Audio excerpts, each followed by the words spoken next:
Ալթայի գյուղից մի ծերունի ապագան տեսնում էր ջրի միջով։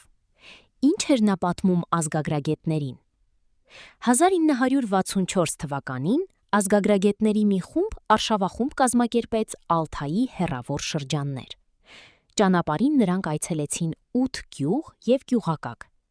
Բնակավայրերից մեկում տեղի ունեցավ անսովոր հանդիպում։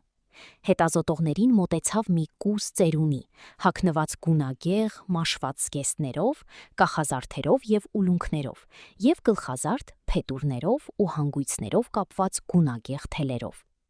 Նա նման էր հեքիաթից դուրս եկած կերպարի։ Ծերունին ներկայացավ որպես Իրիս։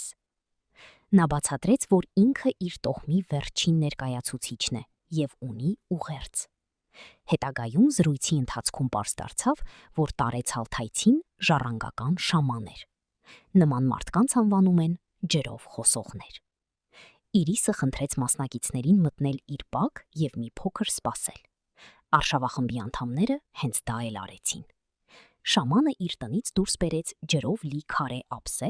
և նստած խոտերի վրա սկսեց մատը շարժել ջրի մակերեսով, ինչ-որ բան երգելով։ Այդպես անելիս նա բացեց աչքերը և սկսեց նայել ափսեի մեջ։ Տղամարդը ներկայացավ որպես Իրիս։ Ես տեսնում եմ տարօրինակ քաղաքներ, տներ ամպերի վերևում։ Մարդիկ թռչում են դրանց միջև ապակե խցիկներով։ Նրանք կանգնած են դրանց ներսում և վերահսկում դրանք։ Տներն իրենք անընդհատ փոխվում են, երբեմն դրանց վրա դեմք է հայտնվում, երբեմն բնապատկեր։ Հողի մոտ մարդիկ հազիվ են քայլում։ Միայն նրանք, ովքեր հագնված են հատուկ կոստյումներով։ Բոլորը զբոսնում են ամպերի մակարդակով, տեռասներում, կախովի հրապարակներում, այգիներում և հարթակներում։ Նրանք գնացքներով ճանապարհորդում են աշխարհով մեկ և տիեզերքում։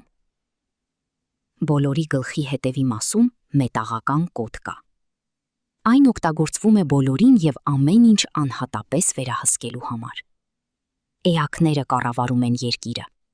Մարդիկ երկրպագում և վախենում են նրանցից։ Քաղաքներից դուրս վտանգավոր է։ Բնությունը թշնամական է մարդկանց նկատմամբ։ Դա նման է հիմա քայլելուն։ Ես տեսնում եմ օվկիանոսները,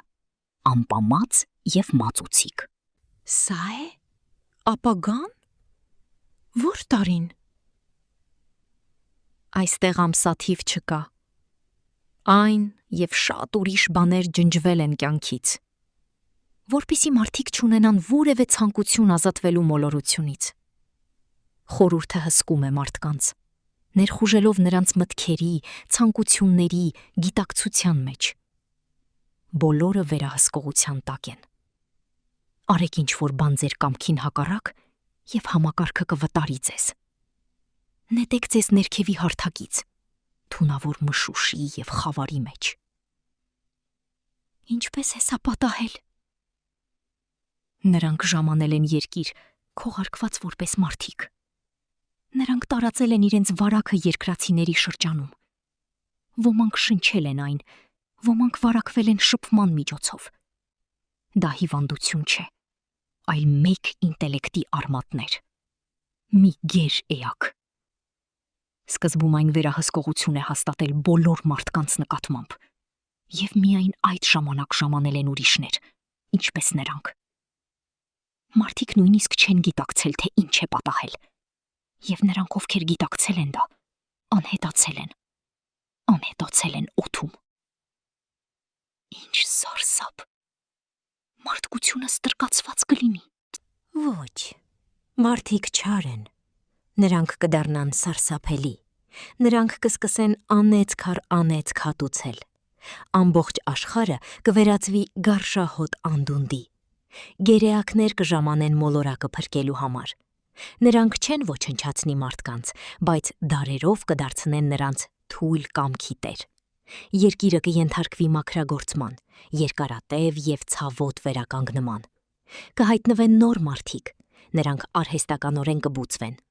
առանց չարության, առանց ագահության և ագրեսիայի։ Հին աշխարհի հիմքերի վրա նրանք կկառուցեն նոր Եդեմ։ Այսպիսով մարդիկ կփրկվե՞ն։ Այո,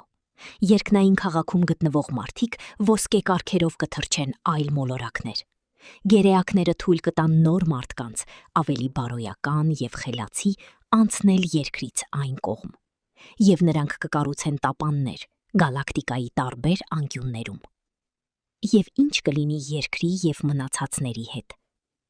Գերեակները կշարունակեն հետևել մոլորակի վերականգնմանը։ Նոր մարդիկ կօգնեն նրանց։ Գործընթացը կտևի շատ սերունդներ, բայց գլխավորն այն է, որ մարդկությունը ընդմիշտ կկորցնի պատերազմելու ունակությունը։ Երկիրը կվերականգնվի, եւ մարդիկ հնարավորություն կունենան վերադառնալ արդար ճանապարհին։ Միայն այս անգամ նրանց պետք է առաջնորդել։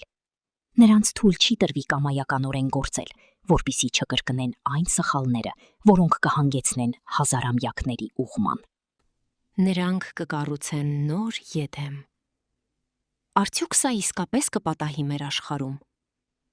Չգիտեմ։ Իմ շնորհը թույլ է տալիս ինձ տեսնել։ Եթե այն այսօր գոյություն չունի,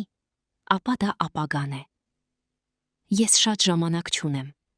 ուստի այս գիտելիքները կիսում եմ ձեզ հետ։ Իմ որդին որսորդ էր։ Նա գնաց լեռներ եւ այլևս չվերադարձավ։ Այս շնորհի կրողներ չկան։ Դուք կարող եք չհավատալ դրան, բայց վաղ թե ուշ դա տեղի կունենա։ Հակառակ դեպքում նրանք ինձ սա չէին ցույց տա։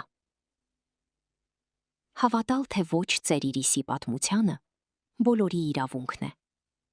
Ես կավելացնեմ, որ քիչ հավանական է,